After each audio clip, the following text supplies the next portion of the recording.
প্রথম কথা হচ্ছে যে বাণিজ্য মন্ত্রণালয় থেকে তেলের দাম বাড়ানো হয়নি, এটা আমি স্পষ্ট করে আপনাদেরকে মাধ্যমে দেশবাসীকে জানিয়ে দিতে চাই। দ্বিতীয় কথা হচ্ছে যে তেলের দাম বাড়ানোর ক্ষেত্রে যেহেতু এটা একটা নিয়ন্ত্রিত পণ্য, যার মূল্য সমন্বয় করার ক্ষেত্রে ট্যারিফ কমিশন একটা ফর্মুলা ব্যবহার করে, যে ফর্মুলার ভিত্তিতে এটাকে নির্দিষ্টকরণ করা হয় যে বাড়ানো হবে কি হবে না। এই ফর্মুলাটা প্রায় 14 বছর আগের তৈরি করা একটা ফর্মুলা, যেটা আমি ব্যক্তিগতভাবে মানতে রাজি না। সো আমি আইসিএমএবি এবং ইনস্টিটিউট অফ চার্টার অ্যাকাউন্টেন্ট ওনাদেরকে স্বতন্ত্রভাবে এটাকে বিশ্লেষণ করার জন্য দিয়েছি।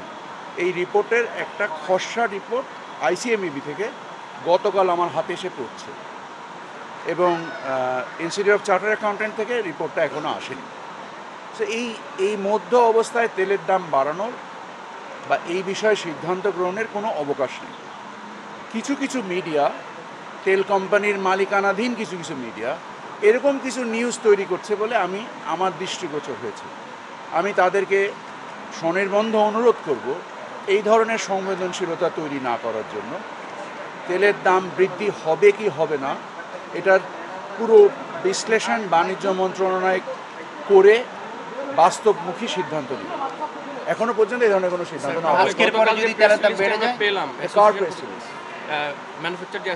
ম্যানুফ্যাকচারার অ্যাসোসিয়েশনের প্রেস রিলিজ দেওয়ার কোনো বৈধতা নেই যতক্ষণ পর্যন্ত না এটা বাণিজ্য মন্ত্রণালয় কর্তৃক স্বীকৃত হয়। আজকের পরে যদি তেলের দাম বেড়ে যায় তাহলে কি করবেন? নিশ্চিতভাবে, কারণ আমি তো এটা অনুমোদন দেইনি। আমি যে জিনিসের অনুমোদন দেইনি সেই জিনিস প্রেস রিলিজ আকারে যাবে কেন?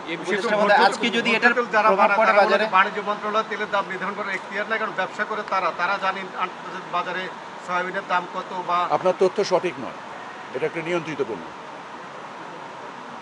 সো আপনি কোন আইনের ভিত্তিতে বলছেন যে বাণিজ্য মন্ত্রণালয়ের এই অধিকার নাই? অনেকেই বলে না, আপনি তো এটা এই প্রশ্নের কোনো বাস্তবতা নেই।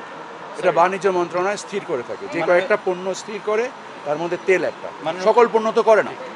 স্যার, বিশ্ববাজারেও কিন্তু তেলের দাম এখন বাড়েনি, যৌক্তিক যে কারণ থাকে। আমরা পুরো বিশ্লেষণটা না করে যদি আমরা ভগ্নাংশ আকারে এটা বিষয়ে কথা বলি তাহলে অনাকাঙ্ক্ষিত অস্থিরতা তৈরি হবে। আমি শুধু বলবো যে আমি একেবারে সুস্পষ্ট ভাষায় বলছি, তেল কোম্পানির মালিকানাধীন কিছু মিডিয়া এই ধরনের অস্থিরতা বাজারে তৈরি করছে, আমার কাছে দেখে সাজানো মনে হচ্ছে।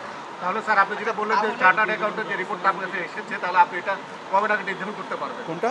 তেলের দামটা কবে নাগাদ? আমরা অতি দ্রুতই করার চেষ্টা করব। আমরা জিনিসটা যতক্ষণ পর্যন্ত আমার কাছে আইসিএমএবি এবং ইনস্টিটিউট অফ চার্টার অ্যাকাউন্টেন্টের এই রিপোর্টটা না আসে, কারণ যে টেমপ্লেটটার বিনিময়ে নির্ধারিত হয় যে মূল্য কিভাবে স্থির হবে, এবং সরকার তার হাতে যে সক্ষমতা রয়েছে সে রাজস্ব কম বৃদ্ধি করা বা যদি কোনো মূল্যে তারতম্য ঘটে, সরকার সেটা তার প্রয়োজনীয় সক্ষমতা ব্যবহার করবে, করে বাজারে সরবরাহ ব্যবস্থায় যেন কোনো রকম কোনো ঘাটতি না থাকে।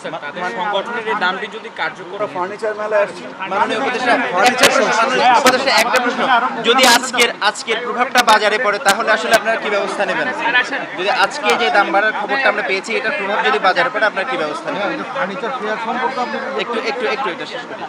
আমি তো আপনাকে স্পষ্ট করে বললাম যে কিছু তেল কোম্পানির, আমি আবার রিপিট করছি, মালিকানাধীন মিডিয়া একটা সংগঠিত অস্থিতিশীলতা তৈরি করার চেষ্টা করছে। এখন যদি সামগ্রিকভাবে জনগণ এই অস্থিতিশীল অবস্থায় চলে যায়, তখন তো এটা নিয়ন্ত্রণের বাইরে চলে যাবে। বাট সরকার তার সক্ষমতার সকল কিছু প্রয়োগ করবে।